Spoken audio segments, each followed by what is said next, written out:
Aku menyayangkan sih dengan situasi konflik antara Wenda dan Ruben ini belum mencapai titik temu yang sesuai. Karena mungkin berawal dari bentuk permintaan maaf Wenda yang kurang to the point langsung kepada pihaknya Ruben.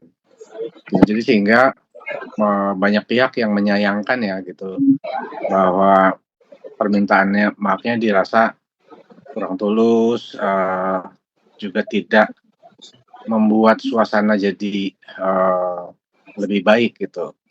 Malah banyak kontroversi-kontroversi yang lain berikutnya gitu, seperti soal, ulang tahun anaknya yang Ruben nggak bisa hadir, sehingga membuat publik juga akhirnya gemes kan gitu akhirnya gitu. Bang, dalam, kondisi Sarwenda yang saat ini gitu, menurut Abang ini Sarwenda itu posisinya seperti terjepit nggak sih Bang? Maksudnya mau ke kiri salah, mau ke kanan salah gitu. Kan saat ini kan publik juga mungkin bisa dikatakan sudah banyak sekali yang mendukung, Ruben Onsu gitu. Ya konsekuensi ya, karena apa yang diperbuat itulah yang akan diterima. Makanya aku kan mengingatkan soal pentingnya attitude dari seorang artis, public figure. Ya inilah dampaknya gitu. Ketika banyak hal-hal yang dicontohkan, diperbuat oleh artis atau public figure itu tidak sesuai dengan etika, kepatasan, susila, itu pasti ada dampaknya. Itu konsekuensi ya sebagai artis. Jadi memang akhirnya kan dampaknya jadi kemana-mana, seperti ke pengaruh ke pekerjaannya, ke bisnisnya, image-nya, nama baik, dan lain-lain.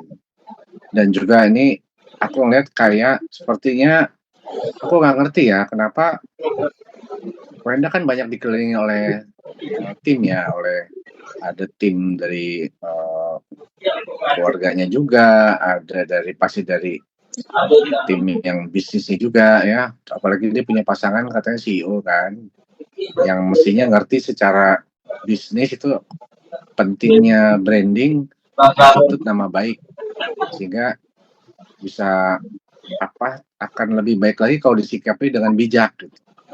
Ya, aku sangat menyayangkan ya soal itu. Yang mestinya masalah ini bisa diselesaikan dengan baik-baik, tapi kok ada aja hal-hal baru yang membuat masalah ini makin meruncing ya. Sebenarnya kan bisa aja dilakukan komunikasi baik-baik, bertemu baik-baik, mau di depan media atau tidak, tapi masalahnya diselesaikan secepatnya.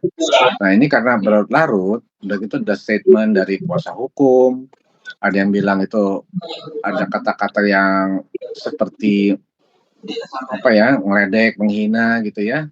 Kita tahu lah ya itu diarahkan kemana ya, publik juga tahu, dan ada konten-konten juga yang tidak mendidik gitu ya. Akhirnya jadi melebar kemana-mana dan substansinya jadi nggak fokus. Kan mestinya bisa cepat diselesaikan dengan baik. Jadi harus menurunkan ego, nggak boleh menang-menangan gitu, harus nggak boleh kalah dan menang di sini, yang dimenangkan harus anak-anak kalau memang sayang sama anak-anak gitu. Ya menurut aku sih mestinya dilakukan dari kemarin-kemarin ya mestinya ya, karena sebelum masalah ini makin besar ya memang harus segera dicari solusinya, jalan keluarnya, dan jangan ada blunder-blunder lagi lah gitu, ada statement-statement yang membela diri di depan publik ya, baik itu dari Wendanya, dari orang-orang sekitarnya, orang terdekatnya, termasuk kuasa hukum juga. Jadi harus benar-benar substantif dan bikin suasana lebih adem lah, lebih tenang lah gitu. Jangan saling menyerang gitu kesannya ya, gitu, di sosmed atau di media gitu. Karena yang dirugikan sebenarnya ya dua-duanya gitu, dari pihak Wenda terutama. Karena sekarang kan opini publik udah seperti itu gitu, image-nya udah seperti itu. Jadi memang harus mengalah untuk menang, harus menurunkan ego untuk melihat ke depan. Ya, Bertan udah besar ya, udah gede, dan dia udah dewasa, dan Aku rasa dia punya hak untuk bersuara, karena sebelumnya kan juga dia tinggal bareng-bareng dari zaman Wenda masih sama Ruben, terus juga di rumah sama Wenda juga, dan akhirnya dia memilih ikut Ruben. Aku rasa pasti ada alasan-alasan kuat gitu. Dan aku kaget juga sih dengan statement Betran ya, sama Onyo di sosial medianya itu.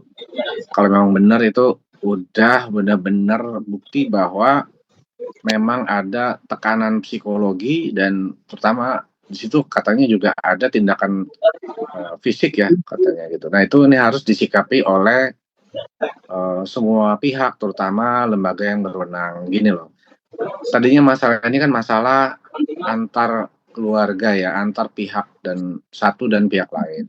Tapi ketika udah masuk ke ranah publik dan ada hal-hal yang tidak etis, tidak bermoral, dan ada juga terakhir statement dari Betan dari Onyo juga bahwa dia katanya diperlakukan ada tekanan psikis dan fisik di situ.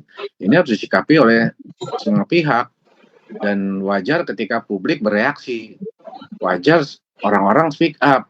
Jadi bukan mau pansos gitu, kayak saya ngomong gitu, bukan mau pansos, tapi karena peduli, dan kita tidak boleh membiarkan menormalisasi perbuatan-perbuatan yang tidak pantas gitu. Dan ini adalah para public figure gitu. Public figure itu punya fans banyak, followers banyak, dan ketika idolanya itu dikritik banyak yang marah-marah, bukannya mengingatkan idolanya, malah membela dan membuli orang-orang yang mengkritisi masalah ini gitu. Itu yang sangat disayangkan gitu. Dan ini juga harus menjadi pembelajaran buat semua pihak, bukan cuma Wenda Ruben, tapi buat masyarakat gitu, dan para fans yang fanatik terhadap idola-idola mereka gitu. Ya, aku kaget dengan postingan Onyo ya, yang katanya mendapat perlakuan tekanan psikis dan fisik, katanya kalau nggak salah sampai ditampar gitu ya. Ini bukan cuman aku rasa semua orang berhak marah untuk itu ya. Nggak boleh ada tindakan kekerasan terhadap anak, apalagi apa ya, dilakukan oleh orang gimana ya, pokoknya sorry aku jadi agak emosi gitu dengar ya. Ini udah keterlaluan lah, nggak boleh lah seperti itu. Apalagi katanya sayang sama ponakan, sayang sama anak gitu ya. Tapi begitu ada hal-hal yang sifatnya kekerasan psikis dan terutama fisik, itu harus ditindaklanjuti sih menurut aku, dan harus direspon oleh lembaga terkait. Kalau perlu ke jalur hukum, karena ini sudah mengganggu kondisi psikologi, dan juga itu tindakan fisik itu bisa dipidana loh kalau ada bukti-buktinya. Dan ini nggak boleh kita biarin, nggak boleh kita normalisasi, kita biarkan hal-hal seperti ini gitu, karena ini tanggung jawab bersama. Karena kalau kita biarkan, akhirnya kesannya akan terjadi normalisasi gitu, hal yang biasa, hal yang tidak fatal. Nah, kita nggak boleh biarkan hal-hal seperti ini, dan itu harus ditindak sih, harus diusut sih menurut aku ya.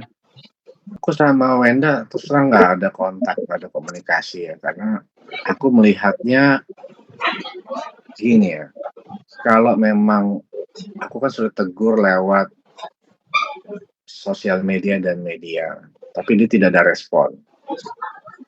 Ya percuma sepertinya kalau aku ngobongin dia langsung juga gitu, karena ya makanya Wenda yang aku kenal dulu tuh nggak kayak Wenda yang sekarang yang aku lihat, makanya aku juga sedih ngeliatnya gitu, samping kecewa ya.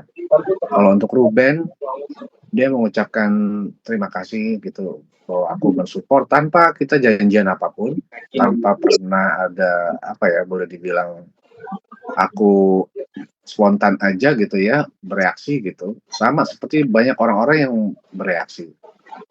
Dan Ruben nggak pernah mau ngomong menjelekkan sama sekali soal Wenda pada aku ya, khususnya pada aku gitu ya. Dia enggak sama sekali, cuman Mas terima kasih, mohon doanya, Semoga semuanya bisa baik-baik. Aku juga gitu, Ben, jaga kesehatan, sabar-sabar ya, semoga segera selesai masalahnya. Itu aja. Ya, ya Mas, doain ya, aku tiap malam berdoa terus sama Allah, dia bilang. Jadi dia juga sebenarnya capek, dia nggak pengen rame-rame kayak begini, cuman setiap hari ada aja kan gitu loh, dan aku berharap ya bisa segera selesai lah, karena kita nggak pengen masalah ini berlarut-larut ya, terutama buat anak-anak mereka lah, kasihan kan. Ini jejak digital akan menjadi tontonan dan berpengaruh terhadap perkembangan psikologi anak-anaknya, itu aja sih. Menurut aku sih sudah tepat ya Ruben untuk memperjuangkan hak asuh anak. Yang pertama karena dia kan sudah statement bahwa untuk ketemu anak-anaknya sulit. Dan itu sudah melanggar melanggar apapun ya, entah itu hukum, entah itu moral, etika, ajaran manapun ya, tidak akan membenarkan hal-hal seperti itu. Dan itu hak seorang bapak ingin ketemu sama anak-anaknya, dipermudah untuk bertemu, itu adalah hak. Dan melihat banyaknya tayangan-tayangan dalam live jualannya Wenda beserta pasangannya, kita bisa lihat sendiri ya, itu ada hal-hal yang tidak pantas ya.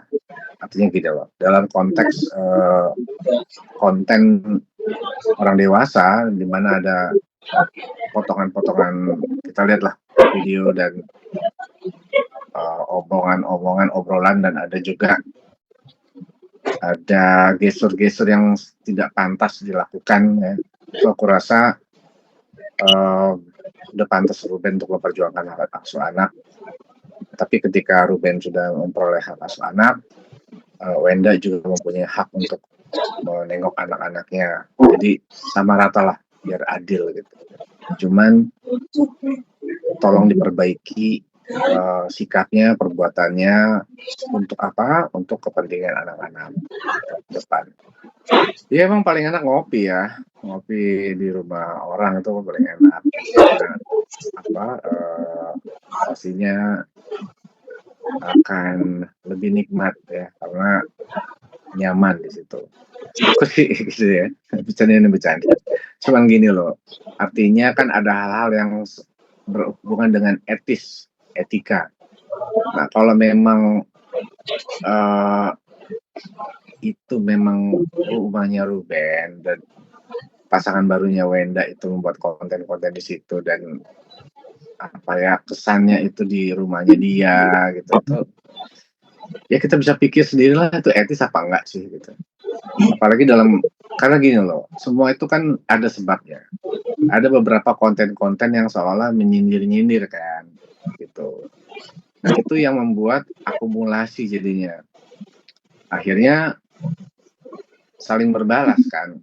Jadi apa yang kamu tanam, nah itu kamu tuai gitu. Jadi netizen sendiri sudah mengambil sikap kan, mengambil pendapat masing-masing gitu loh. Jadi jangan pernah meremehkan netizen, masyarakat, publik. Itu jejak digital tuh ada. Jadi makanya jangan coba-coba tidak menjaga attitude.